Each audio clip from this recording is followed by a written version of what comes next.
On revient pour la suite de cette émission. On était en train de parler du Burkina Faso avant la pause avec cette demande formulée par le Premier ministre de la Transition, Apollinaire de Tambela, qui demande à la France des armes et des munitions pour alimenter les VDP. Ce sont les volontaires pour la défense de la patrie. Le Burkina Faso avait lancé un appel à la mobilisation des jeunes. Plus de 50 000, d'après les autorités burkinabè, en tout cas près de 75 000 jeunes se sont engagés aujourd'hui. Il y a besoin de matériel, d'armes, de munitions pour qu'ils puissent aller en guerre contre les terroristes. Et on le voit du côté de la France, l'ambassadeur a répondu. Je cite encore un propos de l'ambassadeur, il dit « On accuse la France de ne pas aider, mais quand il y a un outil qui est immédiatement disponible, il parle donc de la base qui est à Camboissin, qui est immédiatement disponible et efficace pour une intervention auquel on ne fait pas appel, c'est très complexe. Donc, pour la France, aujourd'hui, il faut que le Burkina fasse la demande afin que la base, les hommes, les Français, les militaires de la base puissent intervenir. Mais le Premier ministre Apollinaire a également dit quelque chose, c'est que si la France ne peut pas aider, on peut se tourner vers d'autres partenaires et on sait à qui on pense aujourd'hui, géopolitiquement parlant, quand on parle d'autres partenaires, on sait de qui on parle. Mais oui, vous savez, si la France, l'urgence pour le Burkina Faso aujourd'hui, c'est la sécurité et la reconquête de son territoire. Alors, si la France n'est pas partante, je crois que le Burkina est libre de chercher alors d'autres partenaires qui sont à même de l'aider à sortir de cette situation. Donc, c'est la France qui a créé cette situation pour toute la sous-région. Et c'est pour déstabiliser l'Afrique de l'Ouest. Ils ont fait ce massacre de la Libye. Aujourd'hui, l'Afrique de l'Ouest est déstabilisée. Or, le plan, c'est siphonner le pétrole libyen. C'est avoir la main libre pour siphonner le pétrole libyen. Et le revers de tout ça, c'est ce que nous vivons aujourd'hui, le terrorisme. Puisque ces gens-là étaient là, mais Kadhafi les gérait. Aujourd'hui, on a libéré toute l'arme que disposait la Libye dans leurs mains. C'est eux qui contrôlent aussi le désert, où se passe beaucoup de trafic. Voilà, le trafic des stupéfiants, le trafic des armes et tout. Alors, ces gens-là sont bien équipés, ils sont aussi bien informés. Sinon, comment pouvez-vous comprendre que nos armées régulières sont toujours attaquées en des temps où elles ne savent même pas qu'elles peuvent être attaquées en ces moments-là. Et elles reçoivent les informations où? Qui connaît leur position? Qui informe l'ennemi? L'ennemi, on nous dit, l'ennemi est à moto. Mais c'est celui qui est à moto qui arrive alors à faire du mal à ceux qui sont dans des chars, à ceux qui sont dans des véhicules blindés. Ils ont les informations. Ça voudrait dire que c'est l'Occident qui tient toujours ces gens-là. C'est la France qui les soutient pour nous déstabiliser toujours. Et donc, si aujourd'hui, la France se dit, non, ce sont nos hommes qui doivent faire le combat, les Français ne connaissent pas mieux le Burkina Faso que le Burkinabè. Maintenant, si ils ne sont pas prêts à donner armes et munitions et peut-être des aides financières pour soutenir les VDP, alors le Burkina a le libre choix de se tourner vers un autre partenaire fiable qui est capable de le faire. Un autre partenaire, on ne va pas avoir peur des mots, c'est la Russie aujourd'hui. Non, pas seulement la Russie. Moi, la fois dernière, écoutez, la fois dernière, quand la France a décidé de ne plus accorder de l'aide au développement au Mali, il y a au même moment l'Allemagne qui a dit, moi je donne 2000, je crois, milliards d'euros, 2 millions d'euros pour l'aide au développement. Alors ça voudrait dire qu'il y a d'autres pays qui sont partants. Il y a d'autres pays qui ont à cœur de soulager le continent africain ou la sous-région de ces problèmes de terrorisme. Parce que n'oubliez pas une chose, ce n'est pas seulement l'intérêt français qui est en jeu dans ces pays. Il y a d'autres personnes, il y a d'autres pays. Puisque, vous savez, il y a des hommes d'affaires qui ont leur intérêt au Burkina Faso qui aujourd'hui est menacé par le terrorisme. Donc, ces ressortissants peuvent toujours faire alors appel à leur pays pour qu'on aide le Burkina Faso. Ce n'est pas seulement la Russie. Maintenant, si la Russie peut aider aujourd'hui le Burkina en armes et munitions et argent, pour que les Burkinabés même aillent au front pour massacrer ces terroristes-là, ce n'est que de bonnes guerres. Est-ce qu'il est possible dans le contexte actuel pour le Burkina avec ce que vit le Mali, ce que vit la Centrafrique, qui a dû faire appel à un autre partenaire, notamment la Russie. Justement, je comprends quand l'ambassadeur dit demander à nos hommes d'intervenir. Vous savez que quand ils interviennent, ils disent si nous sommes là, d'autres ne doivent plus venir. Voilà. C'est l'enjeu aussi pour la France. Oui, mais non, l'enjeu de la... Vous savez, aujourd'hui, il faut qu'on se dise la vérité. La situation de la France est tellement compliquée aujourd'hui. C'est-à-dire que nous arrivons à la croisée des chemins. Vous savez que dans la vie de tout État, de tout homme, il y a ce qu'on appelle le cycle, même dans les sociétés. C'est-à-dire qu'à un moment donné, vous êtes au sommet, vous descendez, tout ça. Là. Vous savez que la France, en Europe, est critiquée par des pays européens, notamment l'Italie. Si vous écoutez les politiciens italiens, et des jeunes politiciens, ils critiquent la politique de la France en Afrique. Vous savez que la France, quoi qu'on en dise, n'est pas aujourd'hui, son adversaire politique, militaire, c'est la Russie. Vous savez que la Russie cherche véritablement à s'imposer. Et le mal de la France, c'est que les consciences africaines ont commencé par prendre s'implanter, s'éveiller. Et les gens, parce que la France a trop vouloir assujettir les Africains. Aujourd'hui, beaucoup d'Africains se disent que non, avec la France, il n'y a pas d'espoir. Donc, c'est la France, c'est l'enjeu aujourd'hui, c'est tourne autour de la France. C'est-à-dire que c'est pour cela que ça m'étonne que la France même ne prend pas conscience. Puis je ne comprends pas pourquoi ils ne font pas tout pour aider les Africains à se débarrasser du djihadisme. Parce que normalement, la situation à laquelle ils sont entrés, parce que la France, sans l'Afrique, tout le monde sait que c'est compliqué, économiquement, tout le monde sait que c'est compliqué. La France même sait ça. Aujourd'hui, ce n'est pas de la spéculation. Scientifiquement, c'est démontré. C'est pour cela que même les pays européens disent que si la France a, c'est parce que la France pollue les Africains. Donc, normalement, c'est la France qui devait s'activer pour que le problème du djihadisme disparaisse en Afrique, pour qu'il soit... Maintenant, si la France ne fait pas les efforts pour que véritablement le djihadisme disparaisse, parce que l'idée même première, c'est que le djihadisme, ça vient d'où? C'est de ça que vous parlez. Qui sont véritablement... Comment des gens qui n'ont pas de visage sont aussi puissants, plus que les États, s'ils ne sont pas cautionnés par d'autres États? C'est pas possible. Logiquement, ça ne peut pas. Je ne sais pas. Donc, alors, pourquoi l'État français ne fait pas tout son effort pour que le djihadisme disparaisse et qu'il soit là, mais c'est quand ils sont là que le djihadisme même devient beaucoup plus florissant, vous voyez, non? Alors qu'ils sont talonnés en Europe, un jour ou l'autre, ils risquent vraiment de ne pas s'entendre avec les autres pays européens. Parce que pour que la France économiquement a pu exister, c'est parce qu'il y a la coopération avec l'Allemagne et les autres. Comme vous voyez, s'il y a vraiment dislocation, la France aura des problèmes. En plus, vous savez, le problème du franc CFA, ce n'est pas un problème qui est fini. Hein.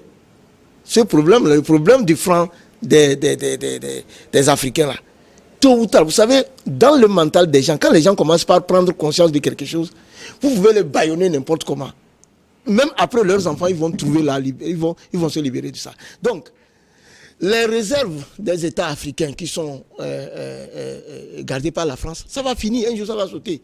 Je reste persuadé, tout le monde reste persuadé, un jour les Africains vont se débarrasser de ça. Et les exemples donnés par le Mali, le Burkina et les autres, tout ça, ça va être légion. Il suffit seulement qu'à un moment donné, vous savez, ça c'est latent parce que les pays du Maghreb ne sont pas encore levés. Le jour où les pays du Maghreb vont se lever pour dire, parce qu'avant c'est l'Algérie qui s'était révoltée dans le temps, tout ça. Maintenant la révolte, c'est l'autodétermination, la fin des gens. Lorsque les pays maghrébiens vont véritablement se soulever, un jour vont décider, et qu'à la tête de nos États, nous avons vraiment des patriotes qui décident vraiment la dignité du continent africain, c'est fini. Donc, moi, je ne sais pas. Quand ils leur demandent de faire la demande, les Burkinabés ont choisi la dignité en disant que leurs enfants vont aller au front, même s'ils n'ont pas d'expérience, ils veulent mourir dignes. Que de prendre d'autres personnes qui veulent défendre leur patrie, mais ils n'ont pas de résultat. Il en est de même tous les pays du Sahel qu'on a cités. Mais pire encore, l'enjeu que peut-être vous n'êtes, enfin tout le monde, vous savez que tout récemment le Burkina, le Togo, le Niger, les pays frontaliers ont fait une réunion par rapport aux problèmes sécuritaires. Dakar, l'initiative Dakar. Ça veut dire que si l'initiative Dakar devra avancer, il faut les moyens, il faut les armes et tout ça là. Donc, si le Burkina qui est dedans, commence déjà par dire, il demande aux Français, il se tourne ailleurs. Demain, l'initiative d'Accra peut imposer les autres à chercher des partenaires ailleurs. Hein. À partir de là, la France va continuer par dégringoler. Donc, la France commence par prendre ses dispositions. Il sait qu'il y a l'initiative d'Accra. Voilà. On va évoluer maintenant avec le Mali et évoquer cette visite. C'était le 29 novembre dernier à Bamako du médiateur de la crise malienne, l'ancien président nigérien Goodluck Jonathan, qui était arrivé à Bamako le mardi 29 avant de repartir le mercredi 30 novembre. Il a rencontré le président de la transition, le colonel Assimi Goïta, avec qui il a fait le point de l'évolution de cette transition avant d'avoir une rencontre également avec le gouvernement malien. Goodluck Jonathan a salué l'évolution de la transition, mais également s'est inquiété en disant qu'il y a quelques points où le gouvernement devait encore faire des efforts pour respecter le chronogramme de la transition. Kosiga Akwete, on sait que le Mali aussi, on vient de parler du Burkina Faso, mais on sait que le Mali aussi, sur le plan sécuritaire, est confronté à beaucoup de défis.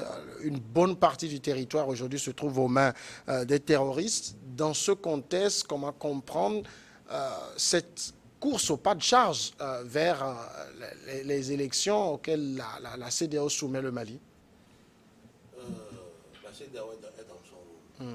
Mais là où... Est-ce que son rôle n'est pas aussi d'aider à la sécurisation des pays? J'en viens. Moi, j'ai dit la CEDEAO aurait laissé les autorités maliennes quand elles avaient demandé 5 ans pour pouvoir parachever leur travail par les élections générales et tout. Il fallait que la CEDEAO leur donne quitus visa pour qu'elles mettent ces 5 ans-là pour arriver aux élections. Pourquoi je le dis? C'est parce que justement, sans la paix et la sécurité, est-ce qu'on peut organiser une élection? Maintenant, sans la reconquête des territoires qui sont sous contrôle des djihadistes aujourd'hui, est-ce qu'on peut organiser une élection digne de son nom? Tout ça là, si nous le mettons ensemble, nous allons constater qu'il serait difficile aux autorités maliennes d'aujourd'hui de parler élection tous les jours. Ce serait difficile. Quand il faut, dans cette insécurité totale-là, veiller pour la protection des personnes et des biens. Veiller au rôle régalien de l'État, c'est-à-dire les salaires, veiller à ce que tout marche au Mali. Or, au même moment, vous n'êtes pas sans savoir que la fois dernière, même Kati, le quartier général, alors des autorités maliennes, a été attaqué. Ça voudrait dire que partout aujourd'hui au Mali, l'urgence, c'est d'abord la sécurité. Maintenant, si la CEDEAO a constaté que, ok, il y a une partie du travail, ou il y a une partie du chronogramme, les tâches, alors réparties sur le chronogramme, est respectée d'une part, et que d'une autre part, il n'y a pas des efforts faits, je crois que la CEDEAO doit déjà commencer par penser à donner peut-être des rallonges aux 2 ans, aux 24 mois qui sont retenus par elle-même et les autorités maliennes. Il faudrait que la CEDEAO soit dans la logique de trouver peut-être 24 mois de plus pour que, voilà, on puisse aller là-bas. Maintenant, 2, il va falloir que tous les pays de la CEDEAO se mettent ensemble pour aider le Mali à sortir de l'insécurité. Parce que, n'oubliez pas, quand vous prenez un peu la géographie, le Mali est plus proche de la Libye. Or, tout le problème vient de là. Maintenant, si on arrive à sécuriser le Mali, ça voudrait dire que nous autres qui sommes ici, nous allons respirer. Alors, aujourd'hui, l'urgence est de sécuriser et le Mali, et le Burkina, et le Niger. Que les pays de la CEDEAO se mettent dans cette logique-là pour d'abord bouter les terroristes dehors, ou du moins couper leur approvisionnement. C'est aussi ça. Parce que quand vous prenez un peu la carte, ces terroristes qui ont des armes sophistiquées, qui ont des blindés, qui ont des tout, tout ça là vient par la Méditerranée. Parce que c'est la Méditerranée alors qui est au-dessus du désert là-bas. Alors si la France veut aider aujourd'hui les pays africains à sortir de ce problème de terrorisme, c'est simple. Il va falloir que la France coupe alors au niveau l'approvisionnement de ces terroristes-là. Il va falloir que, d'abord, l'Africain, qu'on revienne avec ce problème, le traiter en africain. nos frères maliens ont besoin de tous les Africains aujourd'hui pour que tout le monde les aide à sortir du terrorisme. Il va falloir que cette histoire de France sorte aussi de la tête et des autorités maliennes et des autres Africains. Parce que qui prend aujourd'hui la Côte d'Ivoire dit le Mali. Qui dit le Mali dit le Togo. Donc, moi je dis, la CEDEAO doit comprendre aujourd'hui que même s'il y a des ratés, même s'il y a des retards, alors peut-être connu sur le chronogramme des résolutions à faire ou des dispositions à prendre pour aller aux élections qui ne sont pas encore faites, je crois qu'on doit comprendre les autorités maliennes et les aider à y parvenir. Il y a quand même quelques jours, 51 partis politiques maliens se sont inquiétés d'un éventuel glissement du programme présenté à la CEDEAO pour un retour à l'ordre constitutionnel. On sait que dans le schéma, quand on parle de retour à l'ordre constitutionnel, on parle d'élection qui va remettre en place un pouvoir régulièrement élu par le peuple. Est-ce qu'on n'est pas en train d'aller vers quelque chose qui risque d'être, j'ai envie de dire, mathématiquement impossible à organiser vu le contexte sécuritaire? C'est pour cela. D'abord, il faut saluer et encourager les patriotes maliens. Tout à l'heure, quand on parlait de Burkina Faso, on a glissé en disant, une fois sur votre plateau, je disais, ce sont des États qu'il faut accompagner. Il faut tout faire pour les accompagner. D'abord, en interne, il faut réussir à faire bloc et comprendre la situation. Parce que, politiquement parlant, vous ne pouvez pas réussir les actions politiques dans un État où vous n'avez pas la sécurité. Ce n'est pas possible. Quelle que soit votre idée, vos idées, ça ne va pas marcher. Vous allez aller de coup d'État en coup d'État. Et donc, une fois, ici sur votre plateau, quand les Maliens disaient le gouvernement malien disait qu'ils avaient besoin de 5 ans pour... Nous avons dit, mais il faut que la CEDEAO les écoute pour comprendre pourquoi ils demandent 5 ans. Parce que quand vous n'écoutez pas les gens, vous ne comprenez pas leur motivation. Vous dites retour à l'ordre constitutionnel. Est-ce que c'est normal? Est-ce que c'est un État? Est-ce que c'est comme un peu partout pour que vous soyez obligé d'intervenir? Ça veut dire qu'il y a des problèmes, vous le savez très bien.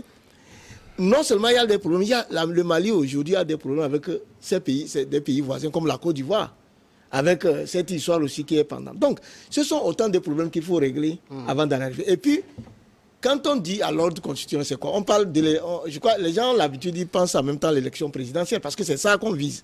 Mais avant l'élection présidentielle, il y a, si on veut parler des élections démocratiques, vous avez les élections des communes, vous avez les élections régionales, il faut mettre un parlement en bonne et due forme avant d'arriver à l'élection présidentielle.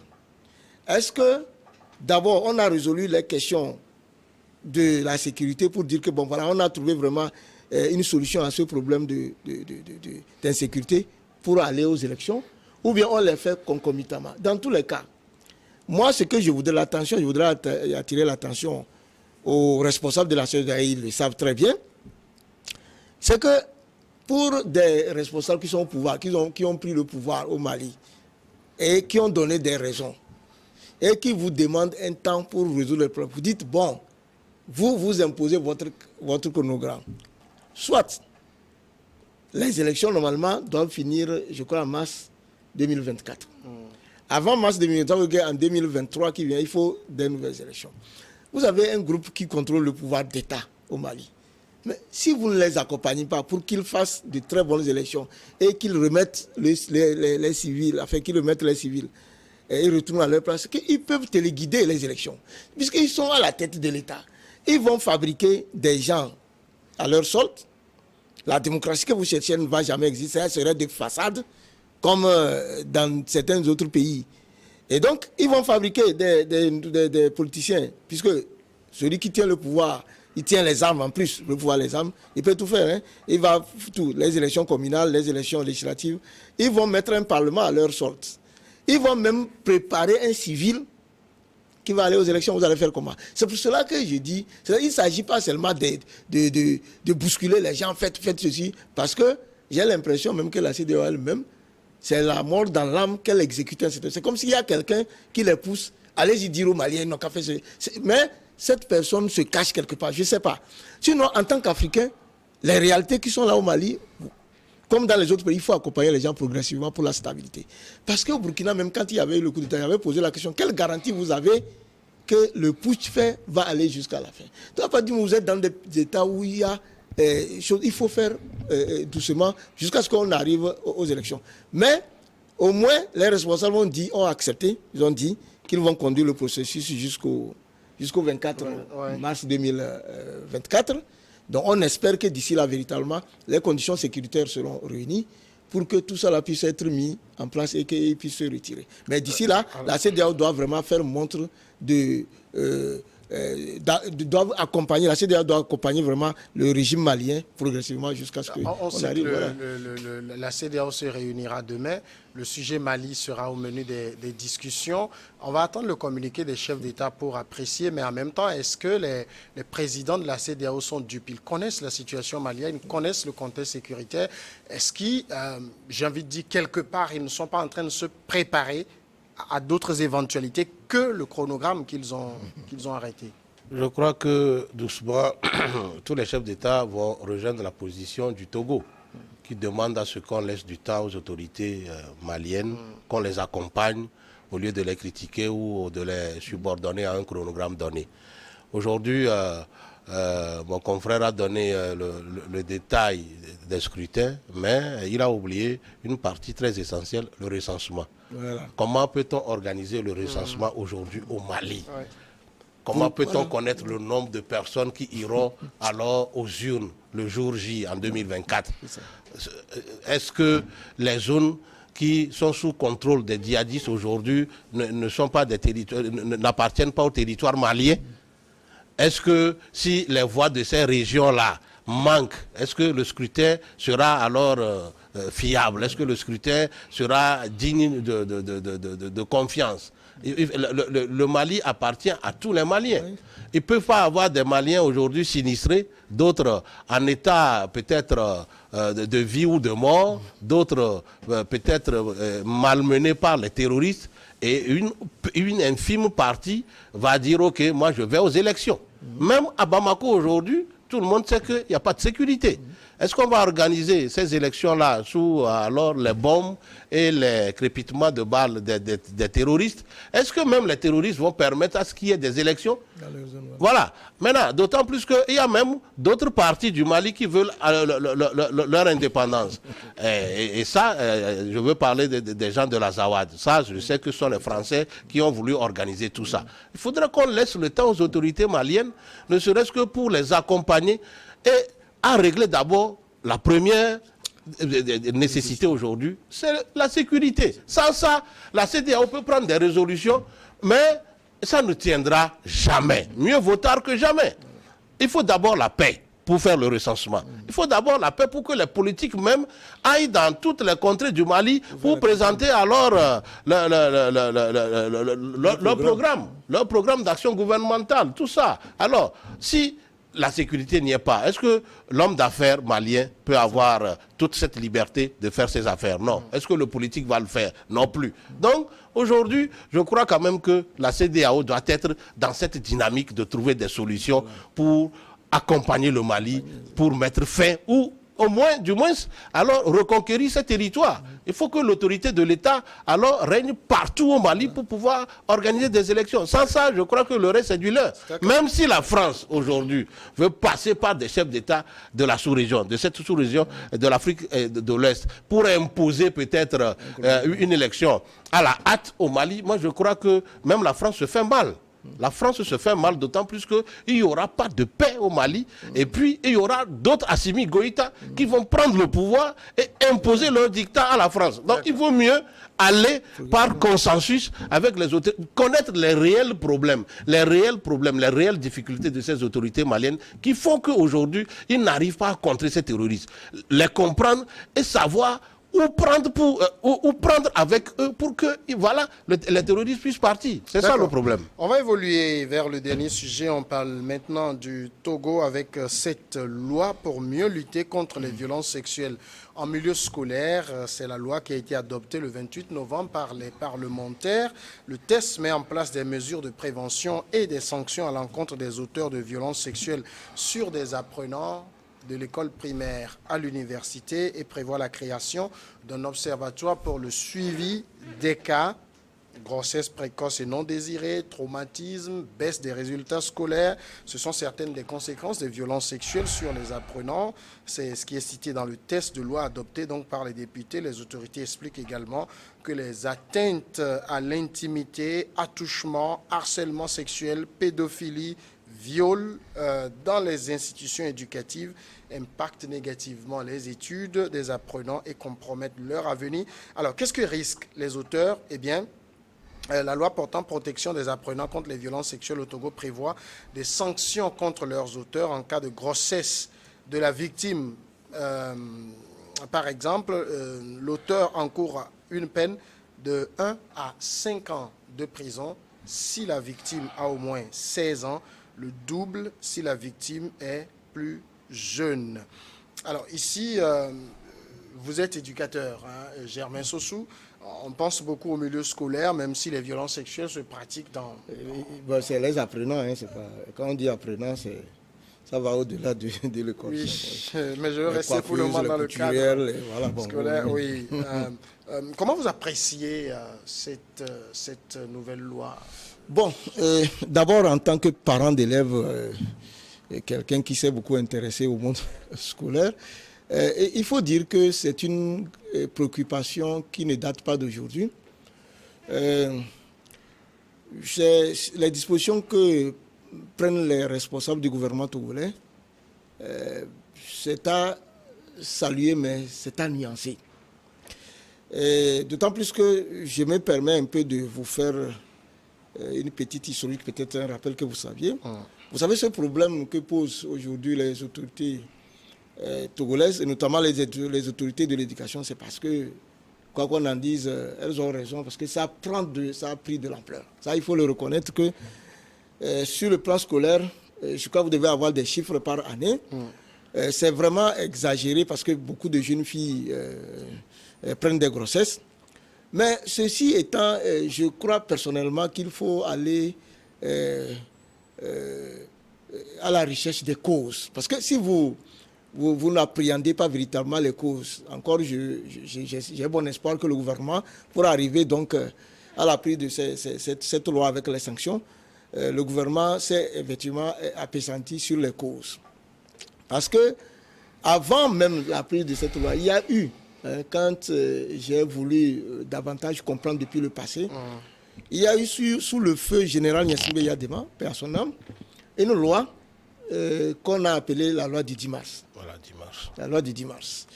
Je n'ai pas eu le temps, mais j'ai cherché, j'ai contacté des connaissances pour me rappeler. Ça doit être en 78, autour des années 80. 78. 80. Voilà.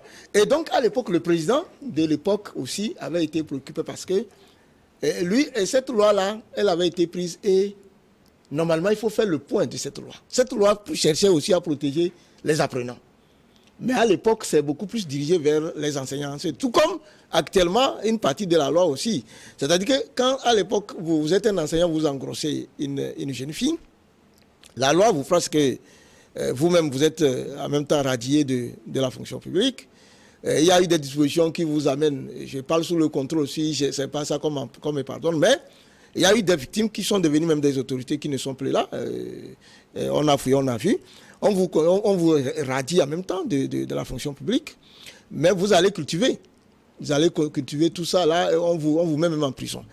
Bah, vous voyez, sociologiquement parlant, je ne parle même pas je dis sociologiquement parlant, quelqu'un qui engrosse une jeune fille, qui aurait dû prendre ses responsabilités, qui aurait dû avoir les moyens pour prendre en charge cette jeune fille, cet enfant qui va mettre sa femme, tout ça là, alléger les parents, est licencié.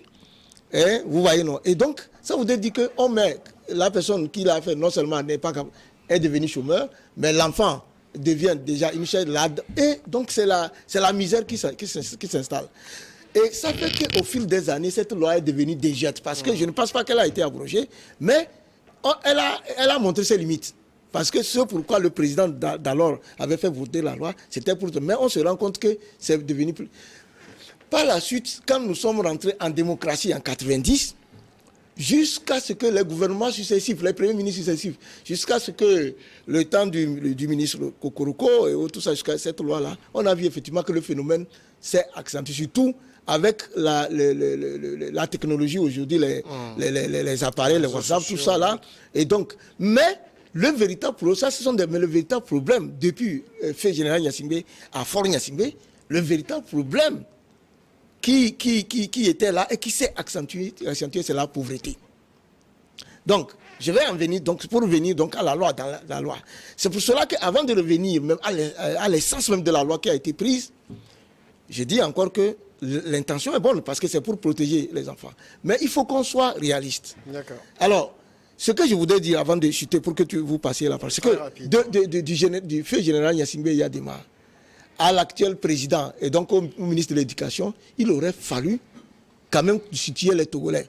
Quand la loi avait été prise par le général Gnassingbé, quels sont les résultats? Pourquoi il fallait revenir avec des nouvelles? Et pourquoi un débat public n'a pas été fait autour d'un tel? Parce qu'il y a des décisions là qui sont tellement importantes, comme la décision que le gouvernement... Elle est tellement importante qu'il aurait fallu faire des débats. Donc on va revenir justement pour décortiquer. Aujourd'hui, je veux dire, le gouvernement fait l'option de la sanction très dure parce qu'il y a plus de 5000 cas de grossesse non désirée en milieu scolaire. C'est signalé chaque année. On peut appeler ça carrément une épidémie ou une pandémie si vous voulez. Il faut régler le problème et on sait que ces grossesses, c'est vrai. Une bonne partie, c'est les élèves qui s'acoquinent entre eux et ça se tombe dans les grossesses. Mais il y a aussi une grande partie, c'est l'œuvre de personnes qui sont placées en autorité, notamment l'éducateur ou d'autres personnes. Le ministre expliquait, par exemple, si vous êtes un gros taux et vous entretenez une jeune fille de 16 ans, vous lui payez la scolarité, vous lui donnez les moyens de suivre et en échange, vous demandez les faveurs sexuelles, vous tombez sous le coup du proxénétisme et donc sous le coup de la loi. Donc il y a nécessité de dissuader ces auteurs. Oui, vous savez que le vote de cette loi n'est pas fortuit. Parce que le truc va de mal en pis. Nos enfants sont devenus des catastrophes. D'autres sont devenus des gangsters sexuels. D'autres sont devenus du n'importe quoi. Je dis, le gouvernement a fait le choix d'enseigner très vite, de passer à l'éducation sexuelle, ne serait-ce que pour faire comprendre aux jeunes garçons et aux jeunes filles quelle est l'importance de sa personnalité. Comment doit-il utiliser son sexe et comment l'utiliser pour ne pas alors contracter les maladies sexuellement transmissibles et tout, comment se protéger et tout. Mais nos filles, nos enfants ont pris le revers de ces éducations et ils l'ont mis dans la pratique. La pratique a fait que, d'abord, je prends les tenues vestimentaires. Mon frère, ce n'est pas une histoire de pauvreté. Même dans la maison, le plus riche, c'est là où vous allez constater qu'il y a des tenues inadmissibles. La pire, c'est que la jupe qu'elle a portée n'arrive même pas à couvrir sa cuisse. Mais elle veut monter sur les émigrants. Elle marche sur la rue avec. Le parent ne dit rien. C'est aussi le manque de responsabilité des parents, de nous les parents. Oui. Ce qui se passe aujourd'hui, moi je dis, le gouvernement vient jouer le rôle des parents. Parce que les parents ont démissionné. 99,99 des parents ont démissionné. Du plus haut, c'est-à-dire du sommet et en bas. Du sommet en bas, tout le monde a démissionné. Combien d'entre nous, aujourd'hui, arrivent à imposer à sa fille de porter des tenues responsables? Nous tous, nous avons démissionné. Alors, allons sur nos télés. Qu'est-ce qu'on passe? Même les chansons. les gens, les gens montrent peut-être leur dessous. On fait la promotion des filles quasiment dénudées.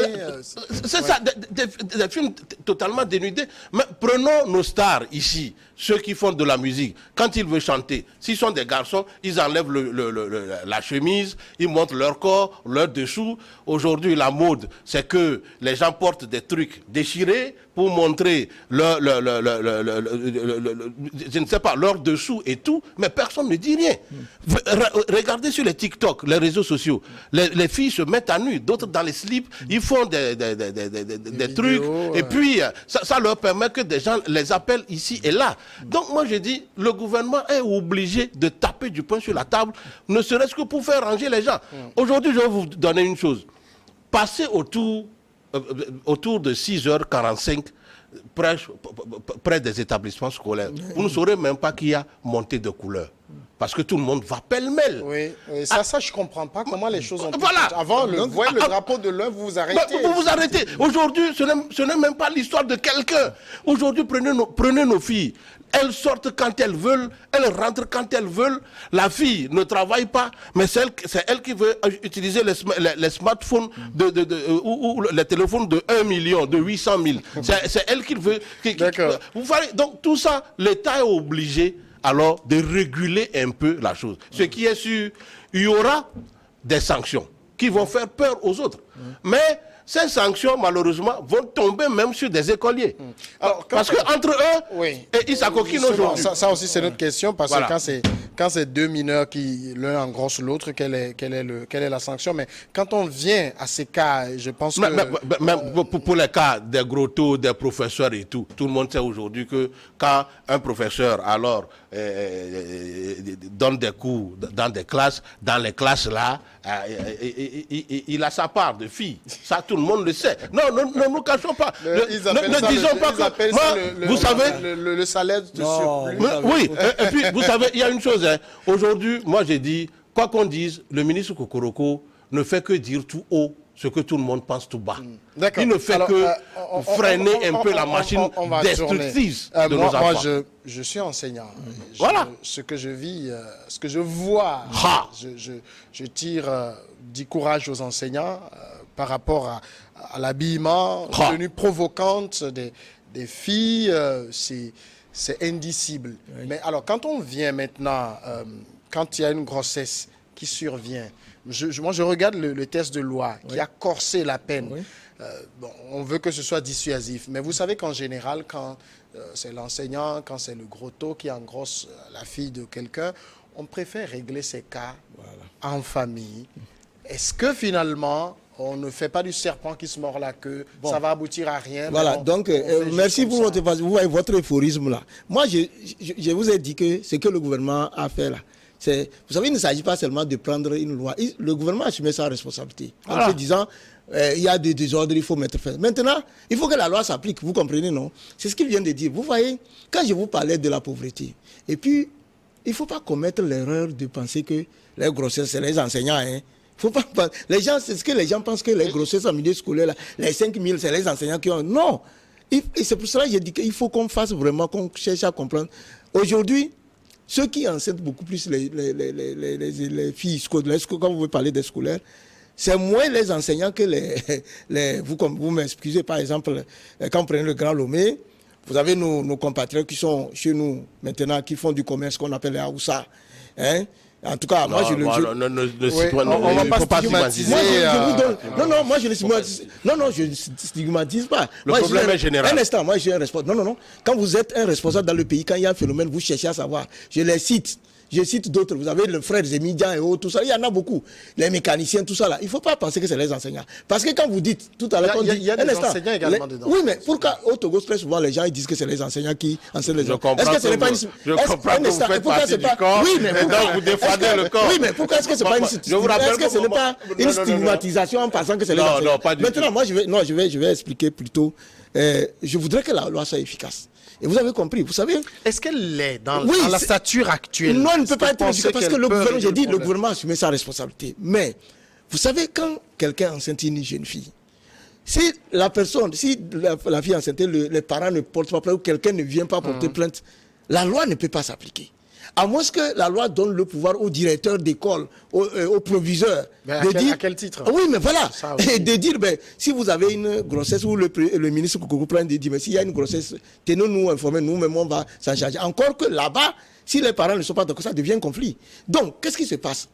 Mon cher ami, le gouvernement veut protéger les enfants de la République.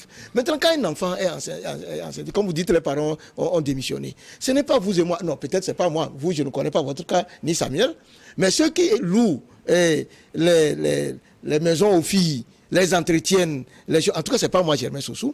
Parce que les moyens, je n'en ai pas les moyens pour ça. Non. En tout cas, je ne sais pas pour Samuel et pour vous, je ne connais pas votre situation, mais c'est les grands. C'est difficile d'entretenir une femme à la maison. Voilà. Donc, se créer d'autres donc problèmes ce que le gouvernement, c'est qui sont ceux qui entretiennent les jeunes filles en réalité. Si vous n'avez pas les moyens, vous ne pouvez pas acheter une moto à une jeune fille. Donc, ça veut dire que la loi, tout en visant tout le monde aussi, c'est ceux qui ont les moyens. Cible certaines personnes. Oui, cible certaines personnes. Mais le cas des petits-enfants, c'est-à-dire qu'on dit quand un lycéen jeune, quelqu'un qui est en classe de terminale, enceinte une jeune fille qui est en troisième, tout ça là, qu'est-ce que les parents font? Est-ce que les parents ils vont accepter aller se prendre pour qu'on prenne l'enfant là pour aller? Peut-être un enfant, la fille d'un riche, peut-être qui veut se venger, mais généralement, ça se règle en famille.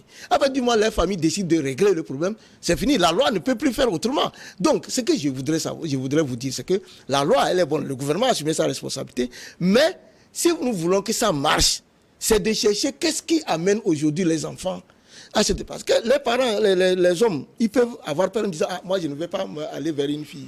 Mais quand c'est les filles maintenant qui, à la recherche de moyens vont, donc le monsieur, il doit quand même pouvoir s'abstenir. Mais ce dont j'ai peur, mes chers amis, c'est que moi j'ai peur que cette loi qui a pour objectif de protéger les enfants ne dépouille sur les avortements. Vous voyez? C'est quoi? C'est-à-dire que si nous sommes dans une république et nous disons que nous voulons protéger nos enfants, alors il faut voir tous les contours. Parce que j'ai déjà dit pourquoi la loi du 10 mars est restée du siècle, pourquoi maintenant on met une nouvelle chose. C'est vrai qu'en disant vous allez passer de 1 an à 5 ans, ou les sous qu'on a, ça va vous dissuader. Mais la question c'est que celles-là même, les victimes qui sont les filles là, quel est le travail qu'on fait sur les filles? Quel est l'apport que le gouvernement doit amener à ces jeunes filles vulnérables pour qu'elles ne tombent pas dans le piège? Je trouve que ça, c'est beaucoup plus efficace. Et ça va nous aider. Quand on regarde la loi, on parle de violence sexuelle. Mais la sanction, quand je la prends, en cas de grossesse, c'est 1 à 5 ans quand la fille a au moins 16 ans, le double quand la victime est plus jeune. C'est-à-dire 14 ans. Ça veut dire que la sanction n'intervient qu'en cas de grossesse. Avant ça, il y a une relation, il y a des actes. Est-ce que c'est pas ce qu'il faut chercher à je ne vais pas dire à dissuader, mais à corriger? Je crois que le problème est à divers niveaux.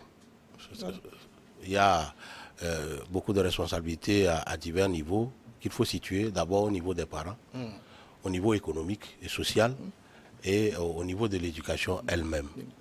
C'est-à-dire quoi?